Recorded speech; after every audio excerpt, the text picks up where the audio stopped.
Welcome to the Brewtiful Game. As always, I'm Blake here with Ferris. Hola. And Ron. What's happening? Everybody back in the studio today. Let's go. We roll live, we roll remote. Sometimes I guess that's the world we live in. Hybrid. This is how we roll. That's right. So we've got we actually have a ton of soccer news to get through. Yeah. So I'm just going to power us right on into the first thing we do, which is the beer pick from beer. Ferris. The beer. Cool. I do have the beer. But I actually have Christmas come early, boys. I actually have a gift that will help introduce the beer. Ooh. I was currently in the great state of Wisconsin, in Milwaukee, Wisconsin, for a gig, and I was able to hit up a brewery or two. But tell the folks what happened. We'll get there. You can get there? Okay. We'll get there. And Ron, they want me to tell another story that I told him on how I got there at some point. But anyways, gifts first. Oh, it is Christmas. Christmas early. Well, this is the smaller of the two gifts, but it's got a nice sticker. Eagle Park Brewing Company. Yes, brewery and distillery. Nice. Brewery and distillery. That's a fun sticker. I'm digging it. Is distillery why you have smaller glasses in here too? No. Oh. It's a good shout. They didn't actually have anything there. I thought you were trying to get Ron back for when he brought in the Chinese rice. A shirt for you, Ron. Ooh. And a shirt for you, Blake. Oh, thank you. They were actually short on those shirts because a lot of the staff was wearing it, but let's see. Muskego Light. Muskego Light is the beer that we are having tonight. Oh, that's a fun shirt. Oh, I like that. The reason I got this was I had a flight of 3. I actually have 2 of the 3 beers that I had on that flight because I thought I chose quite well. Wow. The Muskego Light is actually their flagship light lager. And normally... Thanks, dude. Absolutely. Normally you don't think of like a light lager as being like, wow. Mm-hmm. But I tried it and I was like, that's probably one of the best light lagers that I've ever had from a brewery. I mean, if you can own making a light lager, you can get a lot of people into craft beer. It's entirely, it's almost, especially in the craft beer world, right? It's almost an entirely forgotten beer because you're working on IPAs or sours or whatever, right? All the fancy, crazy beers. But and even their description on their site, Muskego Light, an American light lager, pretty local, pretty cheap, pretty good. Perfect. At 4.2%. That's a great tagline. EagleParkBrewing.com. I went to the one in Milwaukee, Wisconsin. They also have one in Muskego, Wisconsin. I could not. They didn't have 6-packs. They were sold out of the 6-packs. But they did give me the okay that they could put it in a crowler for me. So I have 2 crowlers that we'll have to split. They got a little beat up because I had to. Not smuggle is not the right word because you can legally put it on a carry-on, but they were in there with a bunch of stilt parts that I had to kind of put in there because anyways, the can's a little beat up. People listening to this are like, so Ferris smuggled beers. They got beat up because he had parts of stilts in his luggage. Yeah, pretty much. A lot of questions. Pretty much. A lot of questions. Don't you worry. If you didn't think Ferris was tall enough. The secret world of espionage in the drywall world. But I thought this was one of the best. Now, I don't know how it's going to taste, obviously. It tastes better on draft when you're there and whatnot, but this is awesome because we certainly can't get this here. No, you cannot. So to have this in a... to have this and be able to bring this back and hopefully translates somewhat good. Well, and forgive me, maybe you're about to read something, but...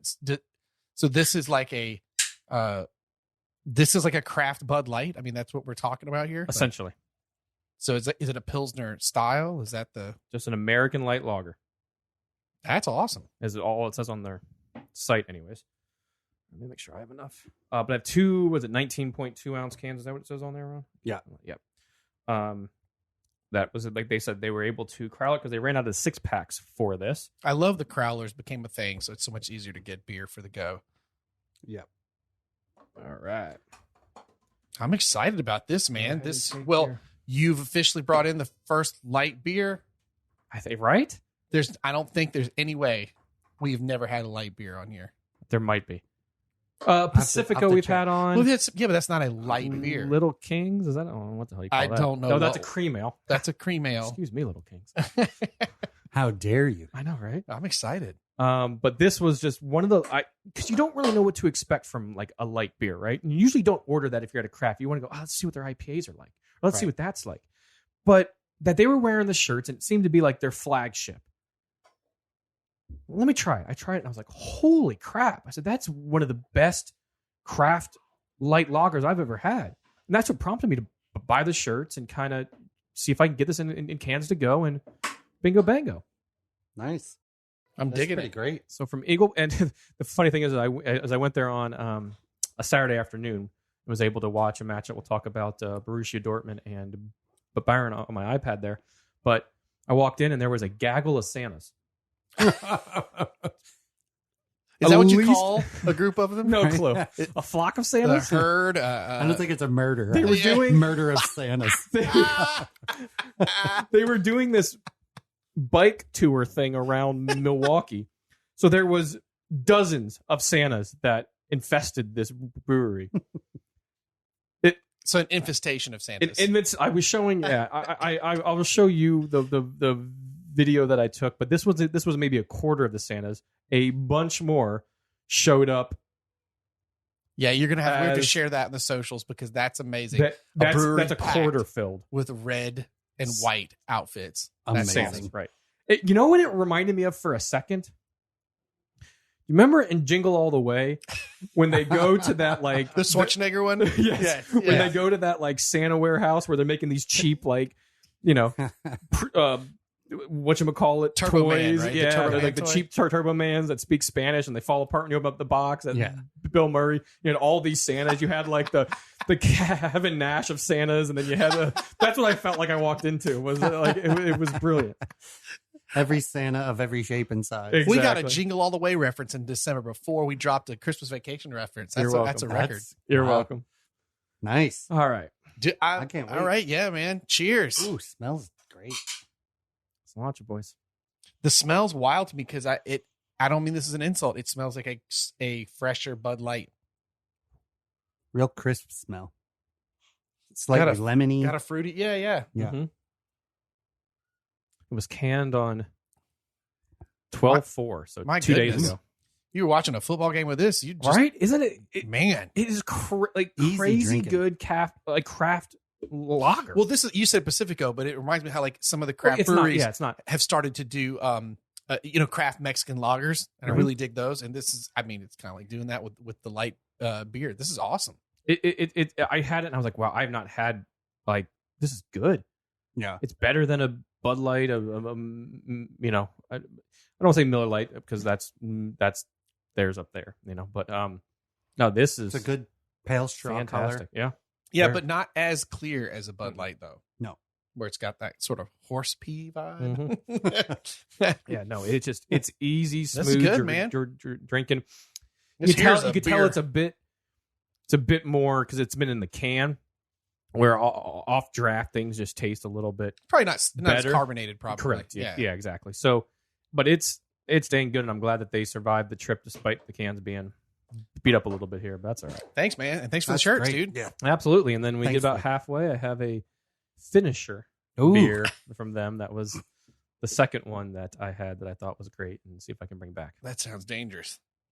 Man, this beer is really good. This is a Can't- sport. This is a sports beer. Yeah, I don't want to put it You don't down. wanna put it down. Oh yeah. I got ready to set it down. I thought, no, not this time. All right, should we move on to the footy news? So the footy. All right. Well, here we go. So again, if you're new to the show, we're going to whip around some top 4 news out of the Premier League before we move into, well, there's a whole bunch of other stuff. MLS playoffs, NWSL championships. Well, actually, we did the NWSL championship. Big moves in the NWSL. But some news has happened in Yes, yeah, NWSL, right? So here we go. First up, Ron, tired of us not talking about right? Chelsea. Although I noticed what Ferris has done here.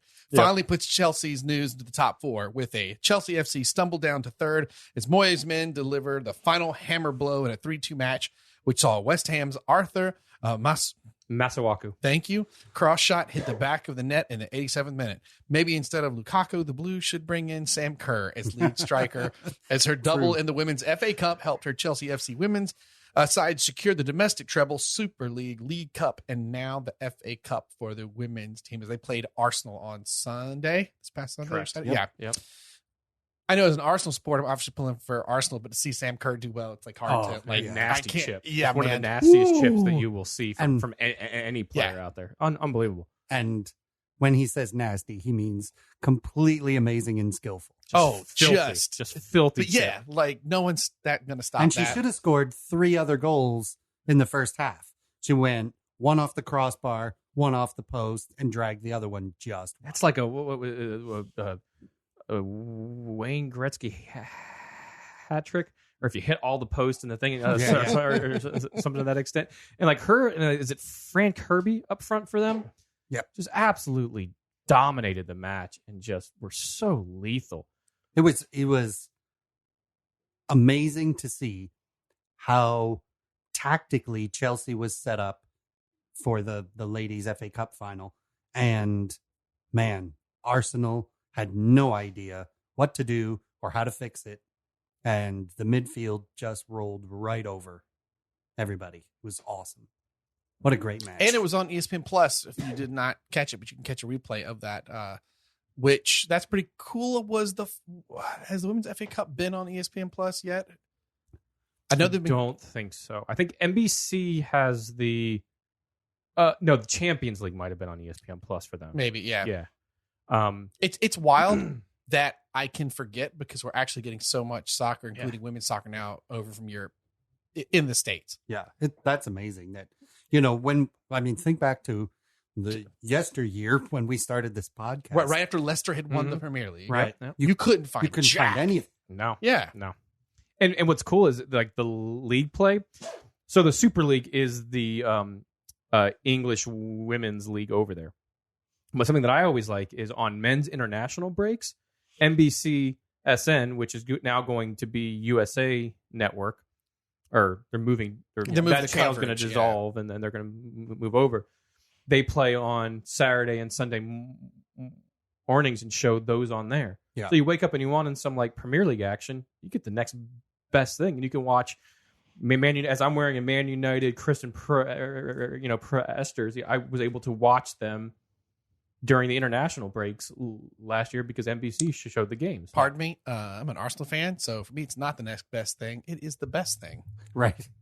That's true. Recognize. True. Like I said, Sam Kerr, the men could have used her on Saturday. Whew. Yeah, I love that you did give Ron the bonus of the FA Cup win in this headline. I did.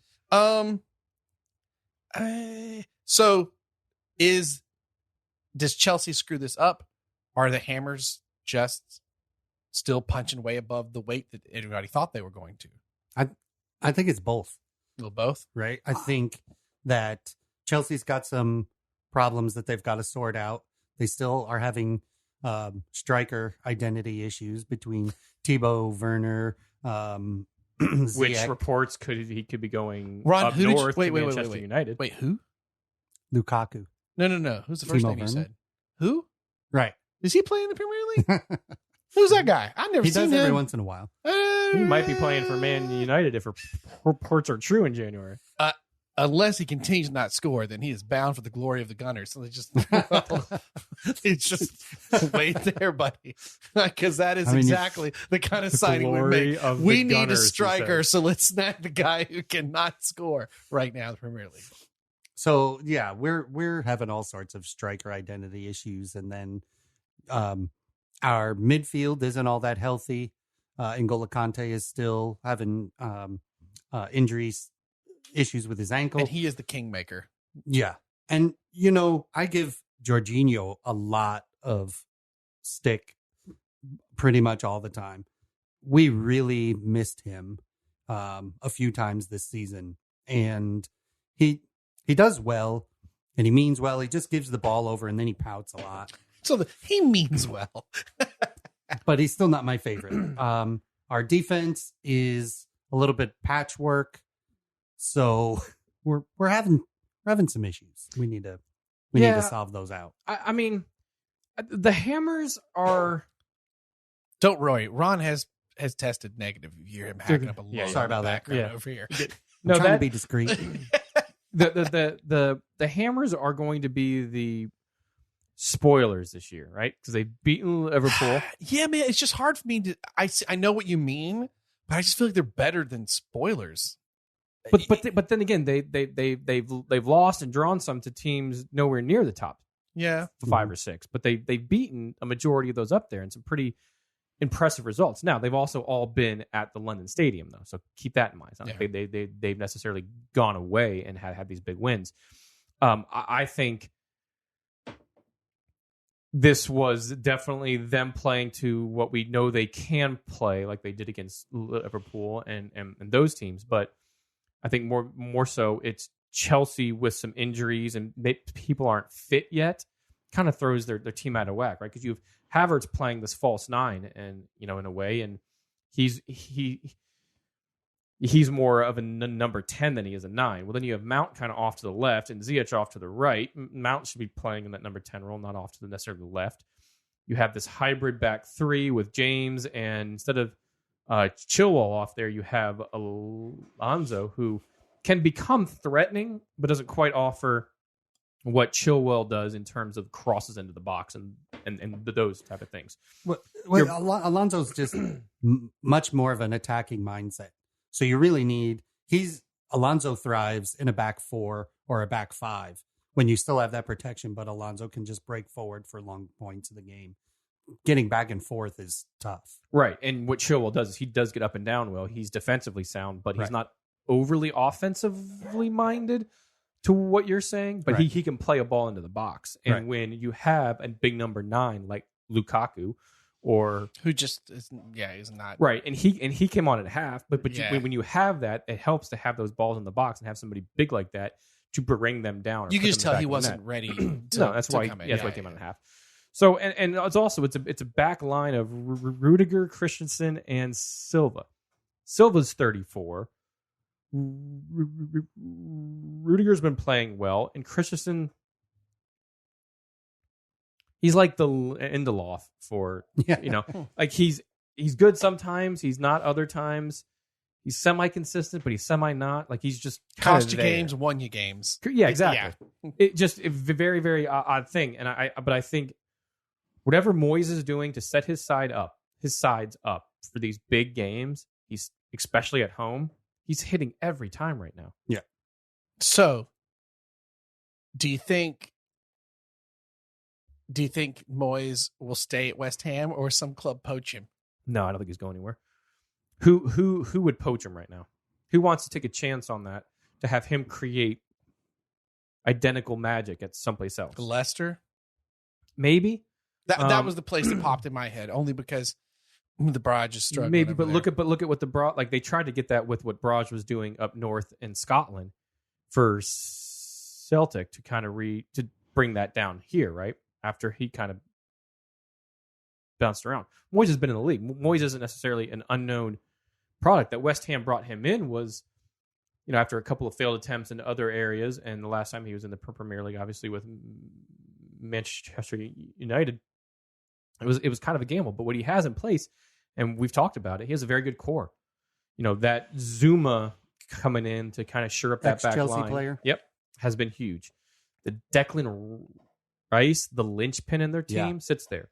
And that allows Souček, who is a number 6, but you have that essentially 2 number 6s playing there. But Souček is a big, powerful lad. So the question I should have asked is, Antonio up top. Can they keep those people? Will those?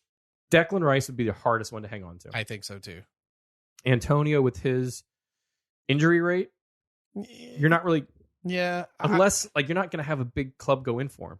No, you're not going to have. I agree there, and you're not going to go necessarily to a Leicester because they're about the same. West Ham and them are on that kind of second tier of the proverbial top 6, right? Which means you're stuck having the same problem with an Antonio who gets injuries, right? So, but and then plus you have it is does he go to another London club, right? Like who could use a number 9 at the moment? Well, Tottenham good because Kane's not really doing a whole lot, right? Wow, that's its own. I know that's not on here, but yeah, man, that is. So Tottenham has just gotten 10 points out of a possible 12, doing great with Conte. Kane, much like Timo Werner, invisible right now. Yeah, exactly. Mm-hmm. And I'm Star-Lord. Who? And was Was Arthur Masuaku, was that a shot or a cross? So I'm giving him credit. I'm going to say it's a shot. Crot. And the What did you just call me? Or a shass. Or I like the shaft better. shass. That's a good one. Crot. I like the shaft better. So I think it's a shot, because if you go back and watch it, he has an overlapping Masuaku has an overlapping run, who I think is Misoko. Anyway, he's kind of running back and forth behind him. Our defender follows him and gives that overlapping run gives him a window to put that ball into the box or into the net. And I think he just sees that window open and goes, just put it on frame. Mendy's already moving for the cross when the ball's delivered. He's off his line a bit, yeah. So I think it was an actual shot that he never really intended to go in. When it goes in, you tell everybody it's a shot. It doesn't matter. Right. It was a shot. He walked away like it was a shot. Like he just nailed like a worldie. But I think it was a cross, to be honest. But I mean, again, it goes in the back of the net. It happened in the 87th, as we said. Like that's all you big need. Goal, and call it a win. Chelsea gets their first loss of the year? No, their second loss of the year, right? Because they lost to City. Yeah. Right. But it's their first the first goals they gave up away. Our defense has been pretty good up until this point. So that's also why, like, this doesn't mean anything for Chelsea. No, but what it did was it opened the door later that day for Man City and Liverpool to both jump up above them. So, well, not to derail too much, but Liverpool, the African Cup of Nations is really going to put a stretch as to where City and Chelsea can try and catch up and surpass Liverpool during that time when they're missing a lot of players. Yeah, they're making miss a few. But people that matter. Mane, they'll miss. Salah. Oh, yeah, Salah, Egyptian, yeah. I mean, dude, it's rough. That's true. You look at the schedule, and it's an opportunity for City. Now, sorry, this is one of your top fours, but you said something I kind of wanted to mention City on it when you said we're talking about the false nine with Chelsea. Mm-hmm. Isn't it weird? Like that's how City's winning. But that's not City's style. I'm sorry. That's not Chelsea's I style. know. That's City style. But That's what Pep did at Barca for so many years. Yeah. Right. Isn't that wild though? I mean, it really just, and doesn't matter. No. They frustratingly still look so fantastic. much so, which not to go off on that for a second, but Raheem Sterling's outside looking in right now. He hasn't gotten that much game time in. They're talking about he could be on the move in January. How much of an impact he has been for them over the past few years. That's shocking. Yeah.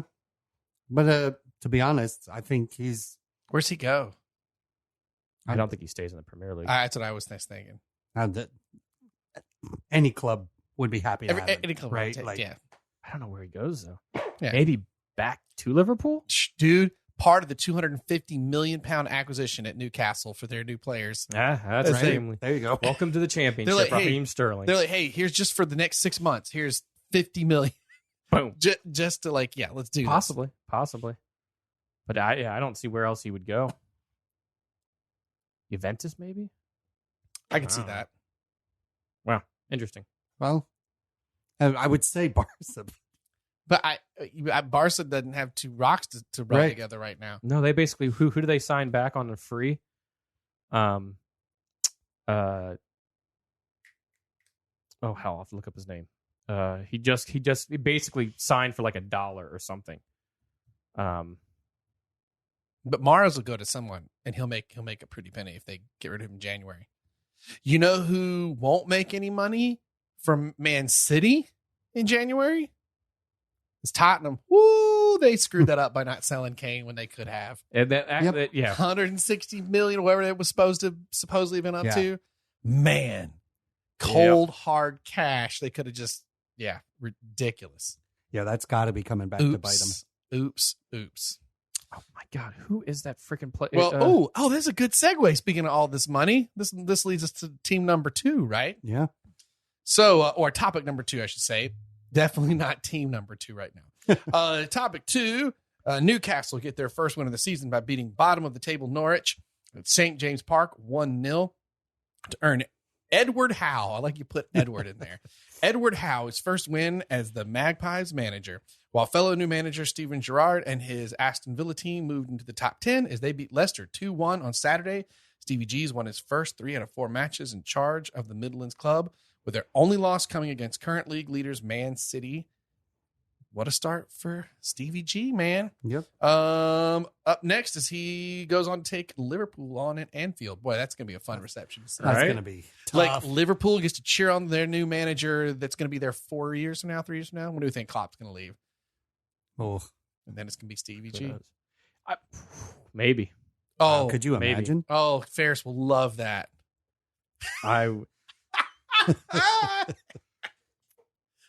want I to. can deal with him now because Klopp's there, but once Klopp leaves, if they get like a Gerrard, it's yeah. No. He'll go in and re-edit the pods every time someone says Liverpool. It's bleeped out. Yes. That's And what happened. I was gonna put Eddie's Howe full name, which is Edward John Frank Howe. That's the whitest name I've Yes, ever that heard. is Edward. John Frank Like- Howe. Yes. So great. Yes, no. How did I not know that? I found that out. I was Edward Frank John writing Smith something Howe. else for something at work, and that's how I refer to him Oh, as wow. in that. But a big win for him. Now you beat Norwich.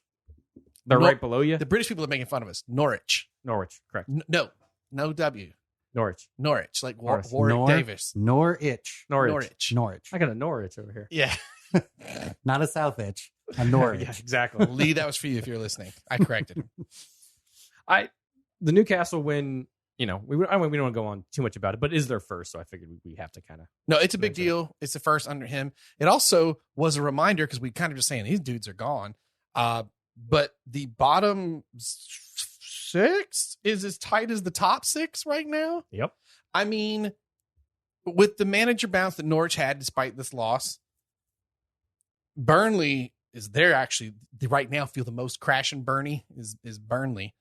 But I mean, any of those clubs from Leeds, I mean, I don't know. I don't If put 5 Brentford clubs- and Crystal Palace in this because I think No. they're going to be okay. But I do think from Leeds at 15th on down, that's danger zone. If 5 clubs could be relegated, all 5 of those are proper Mhm. clubs to be relegated at this point in time, Yeah. just on how they've played so far. Now, Southampton have been the best of the bunch, but they haven't been able to collect it all together. They've lost narrowly, But and that's they've their had some. story I was going to every say, year. and they may have another year where they get so lucky that there are 3 clubs True. crapper than they are Yeah. that Oh, yes. save the Yes. day. But right now, it wasn't. We were only talking a few weeks ago. We thought, well, the crappiest of the crappiest have settled to the bottom, and they're going to save other people. But right now, that's just 3 And- points and then 6 points above Yeah. that. Like it's not. It's way closer at the bottom. I think everybody's. Newcastle win makes everybody from Leeds on down's butthole clench just a little bit. Yeah. on that. And oh my gosh, I'm just so sorry. Makes it even worse. They did not beat Norwich on the weekend. They beat Burnley on the weekend. Newcastle did. Oh, So not the Thank club you. below them, the club right above them. Right. And Because Norwich won their last match, right? they lost this weekend 3-0 to Tottenham. To Tottenham. Sorry, There yeah. you Sorry. I had that completely. They won last weekend. But for Burnley, they're just impotent up front. Like, I mean, they need to give some Viagra to Wood or something because he has not scored a single goal in forever. No, you've been able to write a funny headline in a while. Yeah, it's he needs a little bit of a helper there Yeah, because we want to see Wood nut it in the back of the net one of these days. Yes. He has not shot much of anything as of No, nope. but and then Villa back into the top 10. They were down there right where we're talking about Burnley and Newcastle not too long ago, and then they fired Dean Smith and Steven Gerrard's come in, won 2 on the bounce, lost 1 to Man City, and then But he's making tactical moves too. It doesn't just feel like a manager bounce. Like he's managing that club based on who they're playing and Yeah. you're seeing the results. He's You know what I'm beat- yeah, saying? he's It's not beat like Brighton, which is in ninth, still in ninth. Beat Palace 1-0 after Palace has been playing very, very well. Yeah. Lost to City 2-1, I think. Which you Fair can't, enough. you Yeah, can't, correct. Right. can't hurt them And for that then one. beat who the heck did they beat this past week? I can't Okay. stop with this beer. By the way, I know This it's is so good. really, really good. They beat. Sorry, who the heck did they beat? Why am I blanking on this? Leicester 2-1. That I mean, Talk about another club that's a little on fire. They're smoldering. Yeah. Burnley's on fire. I mean, but they're beating teams in and around them and teams they should beat, right? Because you have Brighton right above Villa, Leicester right below Villa, and then Palace a little bit further down, right? So they're beating teams in and around them and teams are supposed to win. You don't expect them to get points from Man City. So probably a good move by ownership there, looking at their next run of games. 2 of their wins have been at home. One's been away. You can circle things on the calendar here. This is where we expect to get points. This is where we should get, this is where we should get points. We should get something out of this game. Right. City, we're going to chalk that up to, if we get anything out of it, great. If not, let's just see how hard we can play and see, blah, blah, blah. Who knows? I mean, take on Liverpool in the next. That's going to be an interesting game for them. Interesting at Anfield, too. So Stevie G returns to Anfield on they're not opposing going to side's win. bench. But if he could have a You valiant don't know that. loss, Well, Aston Villa's next 4 matches: Liverpool, Norwich, Burnley, Chelsea. And they will circle the Norwich and Burnley as we expect to win. And if we get anything out of Chelsea and City, great. Or Liverpool. Liverpool, sorry. dude's looking good. And that is honestly a formula that would keep them in the league. And I know it's only 4 matches he's in now, but it just feels like Stevie G is going to be in the Premier League as a manager for a while. Kind of has that. the way it's Probably. currently going. Now, Kinda there has is that that new feeling. manager bump, right? But we'll see how long that bump lasts. Speaking of, boom, rolling on to topic 3. Caretaker manager Michael Carrick coached his 3rd and final game in charge of Manchester United as they beat Arsenal 3-2 behind a goal-filled, controversy-ridden match at Old Trafford. Controversies don't act like the game is stopped and get in front of your goal. There's no controversy, but moving on. Jeez, just keep playing to the whistle. Right. Carrick, Not just that, but there was a possible red card on Maguire that every Could have Arsenal all- fan, So there yeah. was a couple of contentious calls there. yeah, that one was, yes. But who ended up winning? that again? Well, yes, after 7 matches, you've finally beaten Arsenal. Right, but It maybe took- not have your it blonde hair short sleeve keeper talk smack when Ronaldo then nets 2 on you. He didn't. I know you keep saying toss back. He was showing the reverence out of like, I can't believe I get to play against Ronaldo. I hope he's on his He best. said, Well, you I got the hope he's best on his of- best, so I get to see that. He wasn't And saying so I can stuff the and ball. He got in a his failing face. grade if he was on his best for Mm, Ronaldo, I think. like a D minus. I He think. made like 1 save or 2 saves. I on think him. the rest of his team let him down. No, he's fine. That goalkeeper, that short sleeved British wonder is just fine. And the rest of the team kind of let him down on that. That's Wait. of course Arsenal. There was a rest of the team? Oh yeah, there was an Odegaard who got a great goal, needed to get a goal, then turned around and gave a goal to Yeah, Man the penalty. United with Yeah. a penalty. That's right. I forgot. Carrick went 2-1-0 in his time as caretaker, securing the knockout stages in Champions League, drawing with Chelsea, and beating rivals Arsenal in his short spell at the helm. 2 days later, interim manager Ralph Rangnick. It's so hard not to say Ragnarok every time I see know, that. right? Got his first win with Manchester United by way of a 1-0 win over Crystal Palace in front of an excited Old Trafford crowd. And Michael Carrick announced he was quitting After the right Arsenal after match, the yeah. Arsenal match. Which, Like, right. did that feel weird? That's It was odd because everybody assumed, not expected. Everybody assumed that he would stay on and learn from Yeah. Ralph. But to his explanation that he came out and talked to the press after he talked to the team, all this done within the course of like an hour, because news was coming out that he was doing that after he had talked to the team before he got to the press. So anyways, he started saying, and what it basically was, when I had retired from playing, I had kind of promised my family I would spend some more time with him. He kind of just hopped into getting his coaching stuff and working on all of that. And next thing you know, he's at the helm of a Champions League match, Yeah, that's wild. Right. So that was one side of things. And he said, why cause controversy, or not controversy is not the right word, but why cause possible stories about, well, why didn't you just extend Michael Carrick as interim? He went 2-1-0, and why bring in Rob? Like, he didn't. I don't think he didn't want to step in. He didn't want to step in the way of the club. Made this decision. I'm going to step aside. Let Ralph do his thing. I will be in contact with him. I will, explain certain things, but I then will step aside, fulfill that promise to my family, and all will be good. So he did so in what I believe was a very good, I guess the reason, good-hearted way of doing it. The reason it seemed so weird is the timing in which he did it.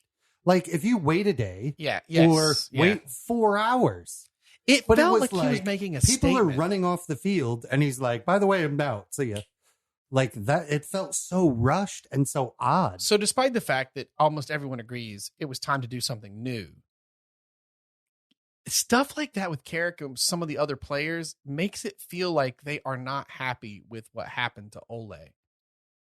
Even though we all think he was in over his head, is there some kind of unhappiness with the front office? It feels weird. It feels like they all liked each other. Yeah. Like, all of the coaches like the players clear. like the coaches. But I think deep down inside, the players know that current coaching staff, without somebody with a stronger sense of playing proper tactics in games, they were always going to be. Okay, I grant you that. That was where. But that goes to what Ron said. You say it the day after. The day of feels like, I don't know. It just feels like a statement. But it buries the story. Well, we're bringing it up because we just haven't done a no, pod. I thought the story is buried if you do it the next day because it's weird to do it. That then steps on Ralph doing his first day on the training field. It was a very good, clean cut, in my opinion, because Ralph was at that game. They cut away to him a few times, and the very next day, it was like 25 if it was one. Right. So, but then it would have just been back and forth between who should they have gotten this. See, now, whether Ferris, it was Carrick or whether take. It was, but it cut it because the next day it was Ralph's on the training field. He's walking around. Here's pictures of him at Old Trafford. He's here holding up the jersey, and it was boom and done. That day you beat Arsenal. He leaves on a high. I'm announcing I'm out. Players go to social media to thank him as well. Boom, cut. The next day, welcome Ralph. At least that's how I saw it as a fan, and I thought that was okay. Man, it just felt weird, especially as he wins against Arsenal. Him walking off the field, he should be happy. It didn't look happy at all. He doesn't look happy. He looks stressed out beyond belief. He doesn't look like he's having any fun. Can't crack a smile, even to the players. And he walks into the dressing room and says, "I'm out." By the way, yeah, that's when they found out. That's why it's so weird. Didn't quite do it that way, but yes. I mean, it's pretty much. It's not far from. I'm just saying, everybody went, "Oh, well," yes, as you said, everybody's like, "Well, I guess we thought that would happen," but it still felt weird. Something is up. I want the movie, the book, or whatever that is about to be written about that Ole situation behind the scenes. I think something is up. I think we're thinking it's more because we want it to be more of a story. But what I think was the club had a sentimental side towards them, and they were all well liked at the club. It's harder to essentially fire somebody that is well liked, that you like a lot. I mean, we've been in that positions where we've had to have those uncomfortable combos with folks, and it's much harder to do that with somebody you like opposed to somebody you don't like, right? Right. It's fair. Right. So I think that's part of it. You want to do it in a completely weird way with like an exit interview that's put out into the public, and it's a very I think it's weird, but I think it does have a lot of respect for those individuals in doing it, right? That you just nailed it. That was different, but that was kind of nice, which is what makes the Carrick thing feel weird. But the way it seems, you allow him to go out as I'm doing the chivalrous, maybe not the right, but I'm doing the proper thing that I think I should be doing at the time, and I'm not going to add more onto the new manager. I respect the club. I respect who they hired. I respect my position, so I'm going to do the honorable thing and just step away and make a clean cut and allow Ralph to take over the team and go. That's fair. I get your point. I don't think it came across that way at all. No. That's the way that I saw the interview with Carrick. And from his time at the club, that's the way he's always come across as that stand-up. And that's the way that his former players talk about him. Obviously, I've never met him. But moving on to Ralph, by the way. You want to hear a fun stat? In that first game? Go for it. Manchester United won possession in the final third 12 times. That is the most times they've done so in the Premier League since the Sir Alex Ferguson days. So is that a manager bump? Is that a tactical switch? I think it's a tactical what is that? switch. You saw What the is team that? pressing more. You saw them kind of slowly. Now, it's against Palace. Palace looked far off of it, by the way. Zaha was invisible. But they did press more. So what that did was pressure Palace, and that's how they won possession in that final third 12 times. I think that's incredible. They also recorded the season-high totals for touches in the opposition box and passes into the opponent's penalty area. Season high. So now that bar's pretty low, but that's true. I think it's just over half just of that. But anyways, I think we'll see what he does in future matches, and we'll see what he does against the top 6 teams. Right? That's what United's going to be ultimately measured on. How do they do against the Man Cities, Liverpools? We saw what Ole did. That was not very good this season. He did okay in the past few seasons, but an interesting few weeks. Well, if you got a weird stat, that segues me to this next match, which also is a weird stat. Ron, you're going to have to research to make sure I hit this correctly. Okay. So following Everton's news yesterday, their sporting director, Marcel Brands, would be stepping aside while the board then pledged their full support to Rafa Benitez. The Toffees went on to beat Arsenal this afternoon 2-1 in a crazy match that saw 2 goals called back from Everton, while a possible 2 red cards could have been given out to Everton players for separate challenges on Arsenal players. Is this the Arsenal we know and love? Here's my weird stat for that game. Do you know what it is? No. The last time Everton won a match coming back from behind in the 90-plus minute to win, Mikel Arteta scored that goal for them against Fulham. No kidding. In 2010. No kidding. 2010? Wow. See if that's somewhere early. It's been 10 years. But yes, against Fulham. No kidding. Arteta scored that 90-plus minute goal.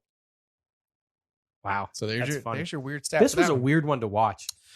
Dude, you got to explain to me how those one. cleats on Tomiyasu's face weren't a red card. Okay, so I mean, this was if you weird. think it's an accident. When you slow down, you watch it, you're like, "Ooh, I'm Is he going to get suspended afterwards? You think? I don't. We haven't necessarily seen that this year from. No, that's League. true. And as I was texting a friend of the pod, Phil, it was like, wow, we don't even know what the rules are anymore. What's the point of VAR? Right. The first goal from Charleston was close. He looked, but you can't score with your arm. So was your like? Oh yeah, but the offsides were by this centimeters, right? Yeah. Same with the second goal. The foot, like a toenail, like literally a toenail worth. Which I thought they had changed that. Supposed I don't know what the to hell have. they did. Right. And then, Supposed to have. And then there was a tackle on who's the Basaka looking guy off? He looks like Basaka every time he runs up and down. It's Tavares. Thank you. A tackle on him that Pogba got sent off for. Yeah. Against Liverpool, late to the tackle, cleats up on the shin. Should have been sent. Just a weird match. Like very odd. The game kind of got out of control there for a bit with Arsenal stalling for time and weird calls and 2 goals called back. It's being played It was a very ugly match at Everton. Yeah, from players, from referees, it was a very weird match. Aubameyang missed a goal that he should have buried. The very last kick of the game. He came on. I don't think he started the game. I think he came on later. Lacazette had a poor game. He had to start. And one of the things I did text Phil, and I'm curious to hear your opinion. You know who you missed a lot today? Who's that? Emmanuel Smith-Rowe. He is essentially your guys' Bruno Fernandes. Do you think he was given a break for the next match? They said he had a slight groin issue, but he, for me, is what Arsenal need to pull those creative strings to allow the Sakas and Lakas and when him and Saka are together. Train the Dr. Seuss over here. But no, when him and Saka are together, it's a big difference. With him just pulling the strings in the center of the park there opens him up. Odegaard doesn't quite do that. What Odegaard does is he kind of sits. Now, where's Smith Rowe from?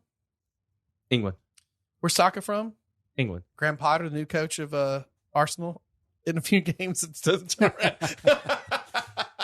God, if Arteta's the next manager to be sacked, I'm going to punch you in the nuts. Because right after Ole would be, God almighty. That actually would be kind of That would be pretty funny. But I know. I think he's just such a big player. It would have been funnier if it would have been like the next day. Right? Yeah, exactly. 100%. 3 hours later. But then Xhaka came back into the team, and he got a card. You just surprise. You might as well just check a card onto his box, every time. The referees pre-write his name. Oh, 100%. But he gets but those other ones. But then you have him and Partey, and then Odegaard. So for me, Odegaard was touted to be the Norwegian Messi pull strings, but he doesn't. For me, he needs somebody in front of him, like a Smith Rowe, that pulls those creative strings so that Odegaard can kind of do less running, but less intensity really off the ball and just come in with a strike. Yeah, he's good like that. He's great on long crosses. That's what you want him for. He's also not really in a system he's used to, and he's also not being played like he's normally used to. So, I think the jury's kind of a little still out on his effectiveness for rational Arsenal heads. The early on, oh my God, it's on fire! It's all a disaster in the first 3 matches. Burn it down! I didn't get behind. To me, though, this one is far more troubling. This is more troubling to me than those earlier matches by far. One, it's a team you should just beat. You need a goal, and I don't know what's up. Right, you need a goal, and you don't pull in Pepe, you don't pull in and so either. There's something going on behind the scenes with those players that Arteta made the right call because there's something wrong there, or he made the bad call because he needed a goal desperately and didn't bring in people that were going to score a goal. But you did. Aubameyang, who you just signed for a multi-year deal less than a season ago, is worse than Kane right now. Sure. And he's the captain of your club. Yeah, but again, you always like to bring that up. But he did come off of sharing the golden boot when they did that. You make it sound like but since then, yes, he was the. Let me see. He was the. Who was the running back for the Steelers? Take his name, Avion Bell. He was the one that crazy signed a contract, got paid. You haven't seen a lick from him since. No, trust me, my fantasy league that next year knew. Correct. That's Aubameyang. Signed that deal and has done absolute sense. Well, and I like Aubameyang. He used to play at Dortmund and loved his Batman antics and flipping and all that fun stuff. But since signing that deal, he hasn't done anything. No, but the team as a whole too has not been great at making scoring happen. Right now, this whole we score a goal, we're up 1-0. We're not super confident in our ability to just go score another one. So let's park the bus. Whoa. You've increased. The defense has increased far better than it was, but they're still very young. Go get that other goal and try to secure this parking the bus. You do not have a Jose Mourinho team from 5-6 years ago. Well, also, all you're doing, you're just giving control to clubs. Yes, and the other thing is, okay, so you come back from the half and you decide I'm going to park the bus. Now your player's mindset is strictly park in the bus. They net an equalizer. You do not have the get up and go or the mindset or the creativity anymore because all you've done for the past 15 minutes or whatever is park the bus. So now it's hard for you to break. Now it's hard for you to combine. It's hard for you to get into that final third to begin with. Put the foot on the gas like an old Eddie Howe Cherries team and say, screw it. Let's just try to score two or three. The best way to win that kind of game is score another damn Well, goal. and that's kind of what Arteta said in his his post-match interview, which we didn't finish the game off. But part of that if I was the person asking the questions, well, why didn't you finish that game off? Right. What tactically did you not do at that time? Or can you explain to me if he were Jose Mourinho, he would have gone back to those red cards in minute 17. In minute 17. Yes. Yeah, but your substitutions, I mean, I don't know if they were overly attacking substitutions. You talked about bringing Aubameyang. Yes, Aubameyang comes in. But again, Pepe no, well, up until the third one. So the goal actually, after that first goal goes in. Oh no, you're right. So after that first goal goes in, Tierney goes off and Tavares comes in. Now Tierney picked up a knock, I think. So okay, yeah. But then Nketiah comes in for Martinelli or Martintini or Laguini or whatever. I don't know what his freaking name is.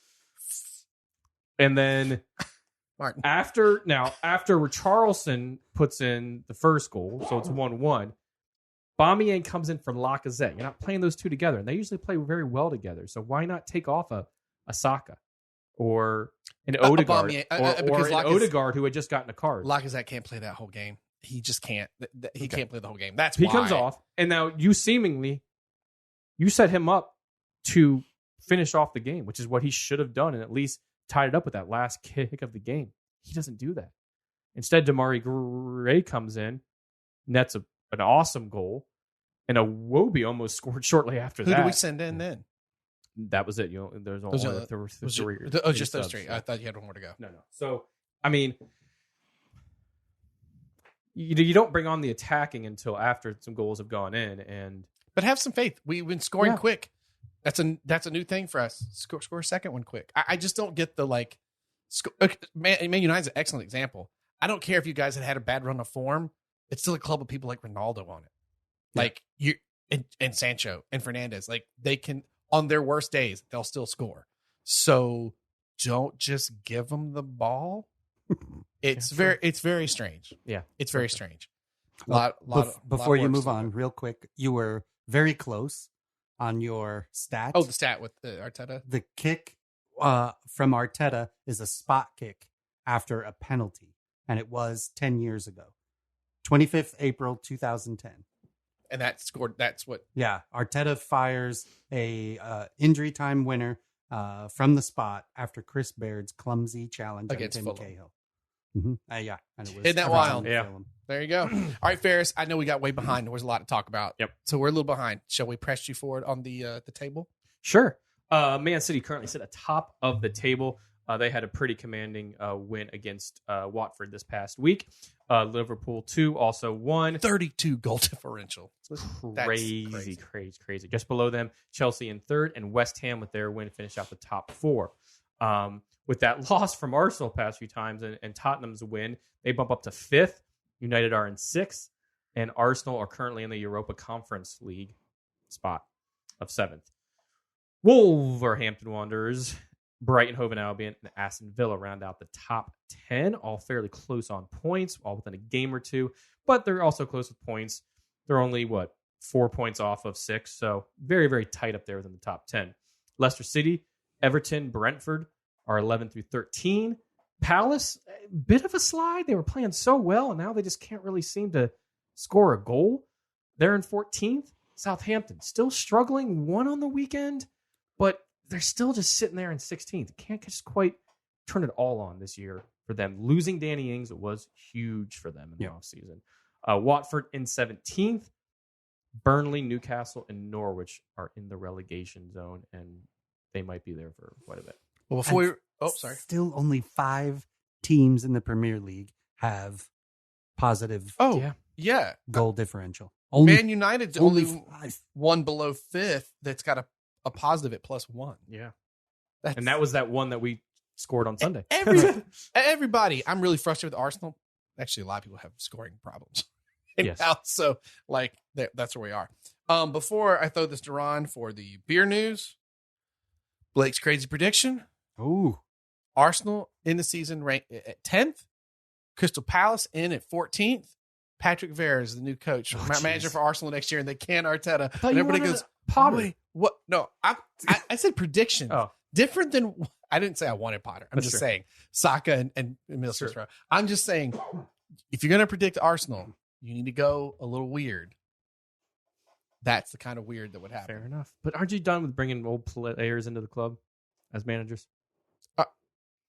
No. Who owns this place? That's true. Exactly. That's true. Very, very true. He still look. In all seriousness, right now, Kroenke could be on the hook for $1 billion from freaking where did his club, the Rams, St. Louis? Oh yeah, who are suing him. And if this goes through and individual owners become directly nobody for the responsible, next 5 years. Guys, I'll just cover the championship below us while we're in that because that's a mess. If Kroenke gets hot, Spotify is gonna own Arsenal. Wow.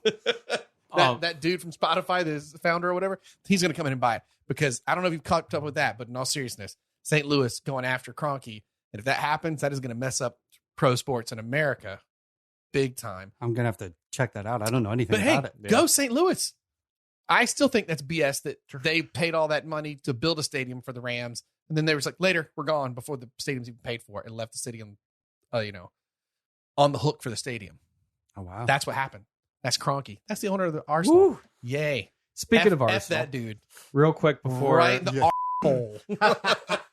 Strong words from Blake. Right before we go to Ron's beer news, also in Milwaukee, I watched the United match and the Chelsea second half of the Chelsea match at a very, very cool bar. Probably one of the best soccer bars I've ever been in, called the Highbury in Milwaukee, Wisconsin. I was jealous of the pictures. Oh man, that looks so cool. It is like an Arsenal themed bar, but just it's the official supporter club of Dortmund go there. The official supporter club of Chelsea are there. They've kind of switched supporter clubs over the year of who goes there and whatnot, but it's an all around just big soccer bar. Everybody they welcome. They open now. These games there, the early games are played at 6:30 a.m. They open at 6 a.m. They're an hour back. Correct. You must be an awesome soccer club if the Chelsea local club is coming to the Highbury to watch matches there. You must be awesome. Grabbed a couple of stickers that were like, and I talked to the owner Joe, and we're gonna have to send him some swag. But it says Milwaukee's home for all things football. We ride at dawn. The Highbury, amazing. That's awesome. And he was telling me just last week, on like Wednesday of last week, the Champions League trophy came into town. Ugh. They couldn't do it at the pub because there was like 400 people that wanted to be there. So they had to do it at a brewery in like the more downtown area. Said it was great. Aaron and I also picked up some free swag of a Chelsea sticker for you as a Chelsea supporter club there. That's awesome. Had a little pin. Yeah. That's cool. But super cool place in Milwaukee. Open up super early for the games. Nice. Hospitality is great. Drinks are fantastic. Good local beer. Good home mixed drinks. Just an absolutely fantastic place. If you're ever in that area, absolutely stop and give them a shout. The Highbury in Milwaukee, Wisconsin, just one of the best soccer bars this country has to offer. That's awesome. I was jealous of all the pictures. Yeah, that looked like a fun time, and you got to experience snow. Yeah, I'll put I was going to do a post. I'll put an Instagram post together, and we'll share it because we're definitely getting snow. It's also first snow. Yeah. Walked out of the Palace win. To Joe, who's actually a Palace fan, I said, "Pour me a Jameson shot and pour yourself one shot." Bye, and then I was off on a plane. But before I got to walk outside there, take some cool pictures of the Highbury with some snow falling, and it was just your text though. This is my first time seeing snow. Blew my mind. Yeah, so I've seen it from when Ron and I did the cruise a few years back. I've seen it on like a mountaintop far away on a cruise ship, and this big block of ice, several hundred yards away. But I've never like stood there and had been like snowed on before. I still to this day have not walked through snow At the Highbury. at the Highbury. It's just God telling you awesome. to pick a new club. I don't. That's actually not at all what he told me. I was in my United kit and scarf, and I was the first one there on Sunday morning, and I said, "Oh, he goes, well, you have a drink? You want a coffee, tea, because or early, 7 a.m. there." I said, "A Guinness." He kind of went, "Nice." Because see, people kind of ease into it a little bit. They do a coffee or they do that. I'm like, no, wait. No. Pour me that can of Guinness there, kind sir. They need that Guinness coffee. Andy. Oh, he had a nice Irish coffee that was in like a Campbell soup cup. That was, it was called the Highbury Waker. Or, I don't know. It was good though. It was good. Fine. How do you do in the morning? Exactly. And then do we want to share the second beer that I have, or Ron, do you want to dabble through some beer news and then we'll share it? Yeah, let's do the beer news. Then we'll do the next one. The beer news is going to be super quick. So, as we've talked about, I don't know, a zillion times, supply chains all over the globe are just crazy. I'm trying to order couches for my new home, and it'll get delivered in April. And you sent Moo Thunder to us, and it still hasn't shown up. I know. And that's not a surprise though, for knowing the brewery it comes from. Yeah. So, you guys know the Ball Corporation? They make like mason jars and cans and kinds of things like that. They have announced an extreme shortage of aluminum cans. Prices for aluminum cans have gone up 43% and will continue to rise, which means as a consumer, next year, your cans are going to be about 30% more expensive. Well, we're going to do the thing where we can used to back when I was a kid, take the can back and get some money for it. So it's true. I forgot about that. You can. There are programs for it. But what I would suggest is you don't bring it back to the recycling center or recycle it. 80% of all of the stuff you put into America's recycling ends up in the trash. Yeah. Because it's improperly recycled. But you'd actually take, like when I grew up as a kid, we had a canning facility that we actually would take they would take bottles, they would take aluminum cans to. Right. So you find places like aluminum foundries and you bring it back there. But it's so bad that how bad is it? Walked right into that one. I did. The corporation Ball, who supplies 80% of the beer industry's cans, has taken their minimum order from 200,000 cans per brand to 1 million cans. So let's say you're a small brewery and you can, let's say 11% of your beers, right?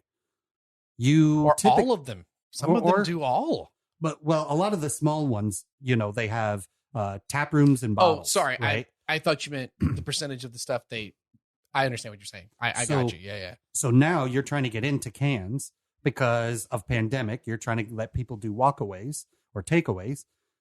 You used to be able to order one container of cans, and that was going to last you a pretty long time. Well, now you have to spend 43% more for your cans, and you have to order 5 container loads at one time. Wow. So why this is a problem, aside from the fact that you have to spend the money, where do you store it? If you're a small brewery, you don't have where do you space. store it? Yeah. So now you're going to have to go spend more money to store all these cans. Space, yeah. So cans next year are going to start dwindling quickly, especially in your smaller local breweries like Sideward. Right. Sideward or Ivanhoe Park. A lot of ones we go to here. Yep. Yeah. Where we like to just go grab a 6-pack and bolt, right? That's all in jeopardy right now. Good Lord. Good grief. That's depressing. So that's be really careful. Make sure you like that beer if you're buy it in a can. Well, I do have one can exactly of this next beer, so that's a great segue.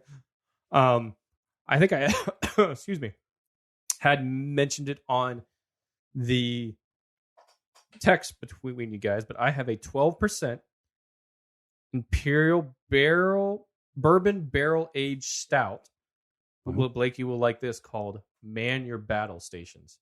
Oh, you sent a picture of that. Yes, That's rad. Yes. 9-hour boil imperial stout with cacao nibs and vanilla. Collaboration brewed with 3 cellars You mean to cacao? celebrate. You mean Whatever. Cacao nibs, like chocolate nib? We're moving faster. Just go with it. Just go with it. Well, There's a cacao shortage as well, so this beer had to be made really quickly. Coca nibs? Coca nibs? Yeah, that's how you say that. Cocoa? Masuwaku. I can say that, but I can't say Exactly. Perushi and Gladbach. Yeah. Anyway, 12% only one can, so we're gonna split this one. Can's a little beat up again, but this is a fantastic imperial stout that It's just maybe because you can't. I'm like, you say that player's name, I can't do it. Cocoa nibs. The best thing is the look that Blake and I give each other. It was like some episode of The Office. Like, yeah. don't you worry about it. Well, I'm excited to try this. So it is a chocolate stout with cocoa nibs. Sure, if you say so. What was the alcohol content? 12%. Woo. So, well, gents, let's have a cheers to better news and interesting stats. And I don't even know how you say it. Cacao nibs? cacao. Cacao nibs. Cowca nibs? Them cow nibs. Cow nips. Holy cow. Jeez. The kick on it is not as bad as I thought it was. No, gonna be. but honestly, I think it on draft it wasn't as And bourbon, right? it wasn't as alcoholic heavy. That makes sense. Son, That's good. I'm glad you split it like this, though. That's quite tasty. She went, do you want 2 cans? I said, no, we'll just have 1 can because I'm going to leave this on That's all I need for the red. Oops, sorry. like I said, already going to have this other beer of yours on. Again, from Eagle Park Brewing out of Wisconsin. This was out of their Milwaukee tap house. Before Quite we tasty. I know you have a bunch to go through, Ferris, for the MLS, NWSL, all that jazz. One last stat I did want to throw out to you guys. I hope people keep making these because I love when they come up. Since Mikel Arteta's first home match in charge in December of 2019, only 3 teams, Man City, Liverpool, Chelsea, have won more points at home in the Premier League than Arsenal at 67 points. Whatever. Shambolic. I love that these stats keep coming. There you go. There you go. I just want to make sure we got that out. God bless. So just remember that. Whatever. Since December of 2019. Nobody at home. Yeah. Yeah, whatever. Yeah. Anyways. All right, Ferris, take us into the domestic I'm going to stuff. move quick here because there's a lot of soccer news. MLS playoffs. The MLS Cup final is all set. Dun, dun, dun. From the West, the Portland Timbers. Spoiler alert, the Brewtiful Game has just become Portland Timber fans. Yeah, correct. 100%. Yep. We'll take on New York City FC coming out of the East. This match is all set for this coming Saturday, December 11th at 3 p.m. Eastern Standard Time on ABC. They're pulling a Bucks from last year at Providence Park where they're playing this. Huge home advantage. Yes. Huge. Yeah, they could have been playing on a baseball field. We wouldn't want that. Nope. Piss off. Anyways. Sorry, did I say that out loud? Now, here's the thing. Now, in all honesty, both of teams were 4th seed. So dead center of the 8 teams that came into the playoffs. NYCFC have gotten to their first MLS Cup appearance via the way of Atlanta United, which they beat 2-0. New England, the number 1 seed and Community Shield, not Community Shield, but Supporter Shield winner. They tied 2-2, beat them 5-3 on pens, and then a very, very good Philadelphia Union team that they beat 2-1 on a last kind of late goal. So NYCFC have earned, their spot here. Being in 4th, they didn't play. I think they played at home against Atlanta, did not play at home against New England, and did not play at home against the Union, if I'm not mistaken. So they have won on the road. They've won some big games, and so has Portland, though. They beat Minnesota United 3-1. They beat my Colorado Rapids with a very late goal, 1-0 on Thanksgiving Day. It's the first time that the MLS has played on Thanksgiving Day. God bless you. Oh, thank you. I don't know if that was the 12% kick in the back of my nose. It was the cocoa nibs. It was the cow nips. It was the cacao nips. But they did beat my Rapids. Oh, I hate that. They beat them 1-0, and the Rapids were the number 1 team out of the West. And they beat Real Salt Lake 2-0. This is going to be a very, very good match. And I think, mind you, they're playing at 3 p.m. on a Saturday, but there's no football on. There's the Army-Navy game at noon, I think, and that's about it. Because the conference, all that. So a good time to play it and a good way to kind of end out the season with a team that's been there before. The Timbers have been there, I think, 4 times in the MLS Cup final via the playoffs. And NYCFC is their first appearance in the Cup final. So we should be in for a good one on Saturday. Now, over in the NWSL, a lot of moves. A lot of moves. A lot of crazy stuff. Some big names. Sam Mewis traded to the Kansas City Current from North Carolina Courage. That was announced last week. Huge. Yep. Big player. Huge player.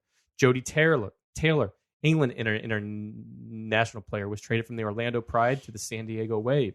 San Diego Wave quietly kind of stacking up their team a bit, right? They announced, was it Dahlkemper earlier? That was announced. That I think we said on the last pod from the San Diego Wave. Julie Ertz traded from Chicago Red Stars to Angel City FC. She joins up with Kristen Press. Yeah, but she joins up with Crystal Press out there in LA. And then just today, it was officially announced that the couple Ali Krieger and Ashlyn Harris were traded from the Orlando Pride to Gotham FC. That hurts. In the New York, New Jersey area. That hurts. That hurts more because, in my opinion, that hurts more because they were such a part of the city. Yeah. They were cool Orlandonians. They were 2 of the first ones that started the club, yeah. Yep, and they definitely became like a part of the community. Right. Yeah. And that is, I think, more why I'm upset about it. Well, we're going to lose them. The only remaining player that was, I believe, the only remaining player Tony Presley, was she still? Yeah. Yes. She started it, yeah. But rumors today are that Alex Morgan could be on her way to the San Diego Wave as well. I could see that. Yeah. I think when we signed her, we knew her time was limited. Well, and we thought that at the end of this season, because her husband is out there, that her, California's her home. That's, so we could see that, but that has not been announced. So that's just pure speculation. I think for the Pride. I mean, don't be wrong. I mean, I love this town. San Diego's nice. Yes, right. It's nice. Now, for her, the Pride, it sucks because we're losing some absolute class acts and fan favorites, but I think they're right moves to get picks and get a little bit younger, which is kind of where I think the league is going for, right? It's not going to be so much of a... I mean, we're seeing this across the women's game in general. Like, we also need to... women's national team, it's, moving on. We also need to find an identity, right? We were Yes. we had been a bit of a patchwork of stars for a bit. Correct. Now, the Liga's roundup. Well, I'll be damned. Would you look at that? Paris Saint-Germain continues us to the top of the Uber Eats League One table in France. Stade Rennes sitting... That's Uber Eats. Uber Eats. Stade Rennes sitting second, currently on 11 points back of the league leaders on 31 points, while Marseille, who do have a game in hand, are on 29 points, with Nice rounding out the top 4. Now, while Jonathan David, who currently plays for, I think, Lille, if I'm not mistaken, is currently the Uber Eats leader in goals scored on 11, and PSG superstar Kylian Mbappe leads the way on assists with 8 so far. You have to go quite a ways down the stat sheet in the Uber Eats league to find the name Lionel Messi, the newest Ballon d'Or winner. Excuse me, Ballon d'Or. Correct. Yes. That thing's ever been corrupt and hacked. Anyways, get there in just a second. Out of the 9 games he's played thus far, he has 1 goal and 3 assists. Now, mind you, all 3 of those assists came in 1 game, just like 2 weeks ago. All of that's not a very good stat line in 9 games for being in a league where he should dominate. with a bunch of players like Mbappe, Verratti, Neymar, just a whole host of names. He's just there to retire. Following this blockbuster season. But gents, we kind of just alluded to it. Do we think Messi should have won the Ballon d'Or? Because I sure as hell don't. I mean, you're going to stack him against like Salah. You're going to stack him against Lewandowski. Yeah. By far.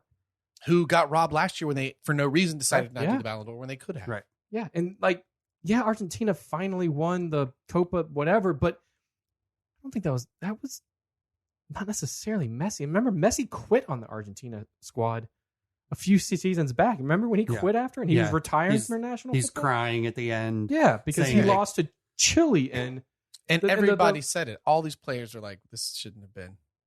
It should have been Lewandowski. Yeah, and you know what? It's a great segue because we'll all be damned. The runner-up, an expected winner of the Ballon d'Or, Robert Lewandowski, nets twice as his side, Bayern Munich, beat rivals Borussia Dortmund 3-2 in Der Klassiker. What a fun match to watch. 100%. And this was a blast. Absolute blast. Der Klassiker, which translate in German to the classic, is also known as the German Classico, was, as Blake says, an absolutely fun match, back and forth that saw just a fury of goals, which then carried on to the second half. The pinnacle of how Bundesliga looks different to watch in the Premier League. Yeah. This was like a perfect example of that. And you have big names scoring like Lewandowski or Haaland scored in the second half. That tied it up 2-2. And then it was, not hearing so much about how fun the match was. Instead, it has been overshadowed a bit through a bit of a controversy on Lewandowski's contentious game-winning penalty. Not from, he buried the pen, all of that, but how it was called in this handball that was an extremely soft handball that most people at home went, there's no way that VAR is going to overturn that. Because he wasn't looking at the ball. His hands weren't unnatural. It was just, you have to go and watch it. It is a mind-blowing call. Absolutely mind-blowing. Well, following the match, Dortmund young attacker Jude Bellingham, a good English lad, didn't mince words, when he was interviewed as saying, for me, it wasn't a penalty. He, Matty Hummels, is not even looking at the ball and he's fighting to get it and it hits him. This is what he told a media company called Viaplay. You can look at a lot of the decisions in the game. You give a referee that has match fixed before the biggest game in Germany. What do you expect? Ooh, that's a big smack.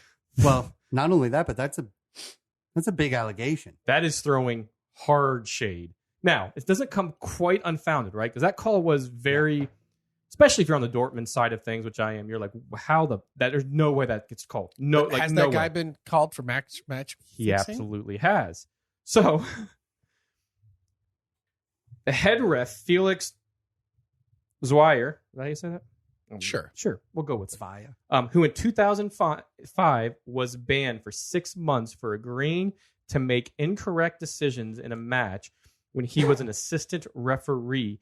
And he also took 300,000 euros to do so from a former Division II and Cup referee, Robert Heuser, who was jailed for max fixing in a €2 million betting fraud that caused huge embarrassment to Germany ahead of the 2006 World Cup that it hosted that year. If I send the wrong email at work, I'm fired.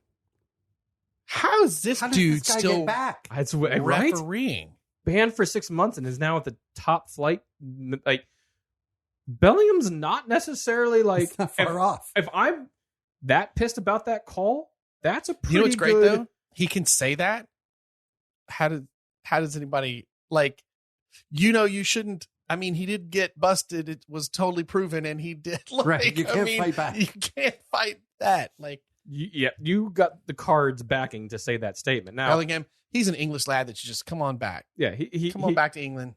Oof. Join your buddies Ramsdale and Smith Rowe and He'll be joining City if he joins anything. It's true. I think he's on loan from City. He's going to Newcastle. Let's be honest.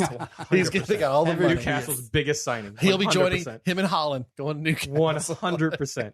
But the German FA did announce today that they will investigate the comments made by Jude. So more to come on that. And it's kind of unclear whether they're investigating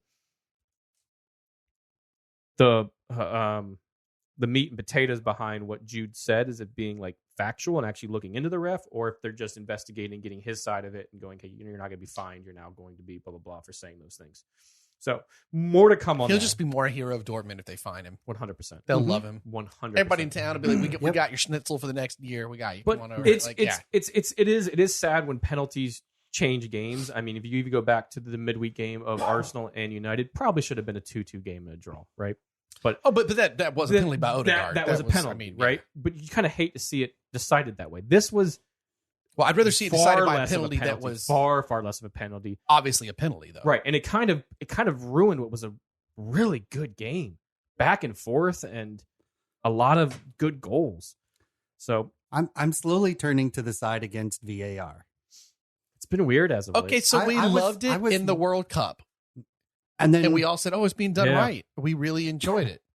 Now this year, it's gone off the rails. I'm sitting there watching the Arsenal game with you. For everybody. Yeah. And I'm sitting there at his place watching the Arsenal-Man United match, and Phil's like celebrating. I'm like, I'm not going to celebrate till I know the goal's clear. And I'm like, damn it, VAR, you've like made it so I feel like I can't twice today for Everton. Get excited. The place was going nuts. Can't get excited. And the other thing is that there are so many calls being re-looked at, and they forget clear and obvious error. Yeah.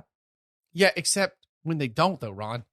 Like Tomiyasu getting cleats to the face. That's right. Well, I mean, like... But that's what I'm saying. Like, the thing that isn't clear and obvious. It's so inconsistent. Right. So that's where I was headed. Very inconsistent. Clear and obvious error. Define it and then be consistent. Because apply it consistently. Right. Yes, yeah. Or don't. Well, no, I'm saying, or get rid of it. You know what I'm saying? Sorry. Like apply it, or just we'll go back to the days of, this game you shouldn't have won because it goal was offsides, but whatever. It was offsides. Advantage goes to the attackers, no longer a thing. Just whatsoever. Be consistent. Yeah. And figure it the out. Yeah. Don't ruin the game. How long have we been complaining about this as fans all over the world? I don't. It's like anything else. The spirit of it and the intent of it makes sense, and I'm behind that part. But it was better when it started. Why is it getting worse? Correct. Shouldn't it be getting better? Yes. Because we have to slow it down to the millisecond and inch it by, like, it's not, you don't look at it once and then go, oh, okay. Well, slow it down to like minus 60 frames. But the Everton match is a good example. Now you're trying to have intent to it. Like, you're trying to figure out intent on a slow motion play. Like, it's right. But why? So, like in the Everton Arsenal match, and this obviously still would have left Arsenal losing. So this is not me trying to get them back. But those offsides on Everton's goal were so minute. Mm-hmm. So then, how do those two potential red cards, which were not minute, to look at them in slow motion, that weren't even VARs? So why? Right. That's the other one. The first thing you could do is, I don't want to slow everything down, but it's like that VAR ref needs to have more authority or something. I don't know. Clue. Like that's you just need to apply the rules consistently. Well, there's that. There is that. You don't say. You have. There is a book that's 197 double-sided pages long that talk about, and that's not an exaggeration, that talk about the rules for VAR. You have the rules. Apply them correctly. You can literally have them on one screen while you review the play on the other screen on the VAR booth. This is their entire job. It's not like they're selling pies at halftime. This is your job. The VAR ref. Apply it consistently. Damn it. Okay. Hallelujah. Holy shit. Where's the title? Thank you, Ron. You're welcome. Anyways, to finish out the Bundesliga, Bayern Leverkusen, behind 4 goals from striker Patrick Schick on the weekend, sit in third on 27 points, while FC Freiburg up there playing a little, hey, looky here. They're in fourth on 25 points after match week 14 in the Bundesliga. And on ESPN Plus, one of the commentators makes me happy because I feel like I'm listening to like young Arnold Schwarzenegger call the match.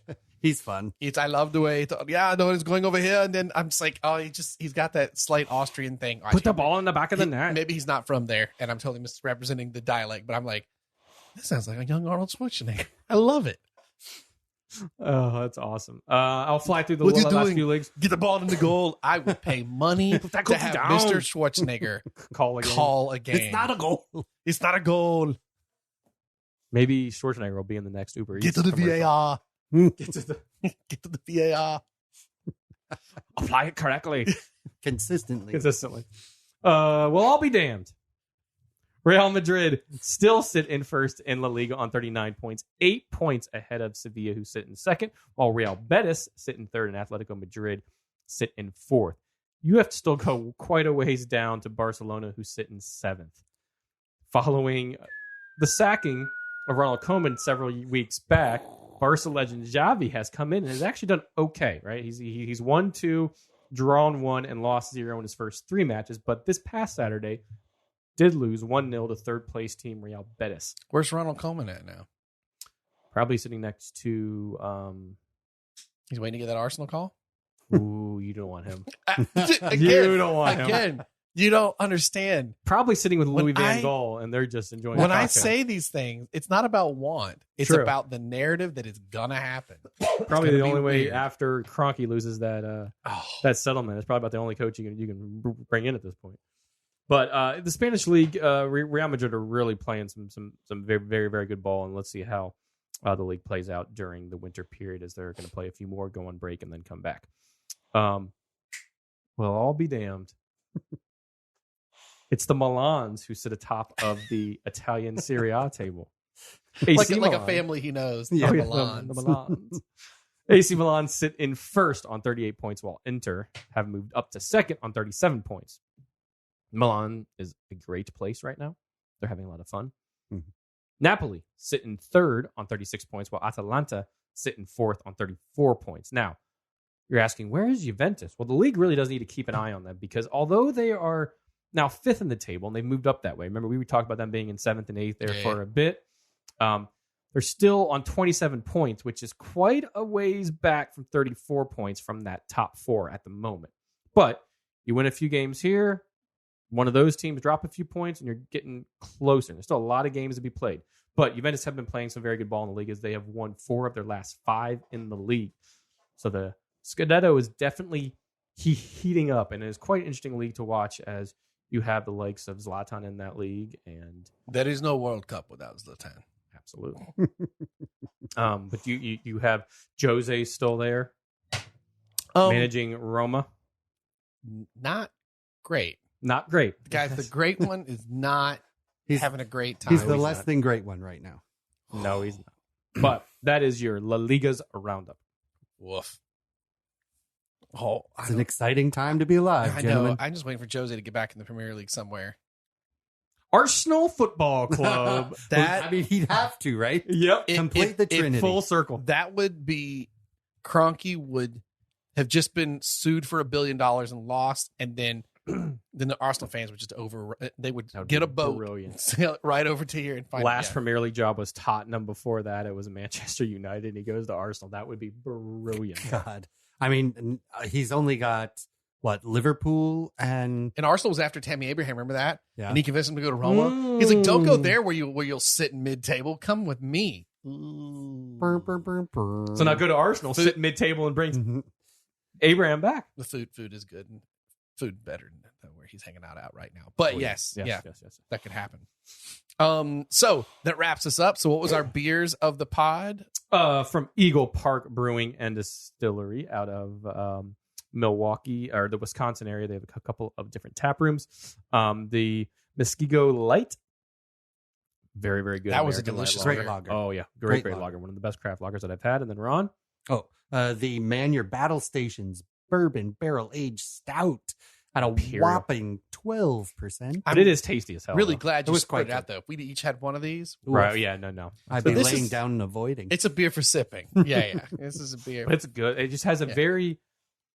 What these beers are very simple and true to the styles. Actually, we didn't make a big deal of this, but you literally went from a light beer, American craft beer. One end of the spectrum to the Yeah, other. All the exactly, way. yeah, exactly. I didn't Like- even try an IPA because they had a few IPAs on. I usually like to try those, but these seemed the most interesting to me. That I was like, I'm gonna Nope. get those, and I was like, I gotta take those back. Good calls. Good calls. I really thought with that unmarked can, I was like, you're going to make Ron drink a sour. I know what's about to happen here. No. I did have Mr. Boombastic, which is one of their sours, Which is a which great- was fantastic as well, which Yeah. is very, very, very good. That's a good name. And the Highbury pub in Milwaukee, Wisconsin, Right. one of the best soccer bars I've ever been to. So if you're ever in that area, it would definitely worth making a trip, especially if there's matches of some sort playing, whether it's Champions League matches or whatever. They will be open. I can almost promise you. And we will send Joe and that crew down there some swag or up there, I should say, because awesome place. Ended up going there 3 times in a short time there. Man, I want to go. I was You jealous. were there 3 days, right? Yeah, 3 times in 3 days. exactly. That's how I know it was good. Well, follow us. Go to the website, thebrewtifulgame.com, or follow us on Twitter, follow us on Facebook. The best place is Untapped, where we'll put up all these tasty beers and our reviews. On the Instagrams, I always forget that one because Ferris runs that one. And I believe that's it, gentlemen. Did you hear the news today? No, seriously. Did you guys hear the news about Will Smith? No. Mhm. He got lost hiking up in Alaska. You guys didn't hear that? Mm-mm. That was dangerous, dude. He got it was close. It was bad. It was real cold up there. You know how you find Will Smith in the snow? How? You follow the Fresh Prince. That's a good one. I really like that one, actually. That's how they found him. I love how Blake is saying this as if he's a dad telling a nighttime story on like Christmas Eve with instead of a bourbon barrel aged thing glancing into my eyes as he say it with a little wink. With a little Like, I twinkle. got you, child. And I'm like, oh my God. Follow the Fresh Prince. All right, That good is one. pretty good. You've had some good ones as of late. That was a good one. That made me happy. All right, gentlemen. Love the beer. Cherish the game. The Brewtiful Game. Congratulations, Chelsea ladies. And John.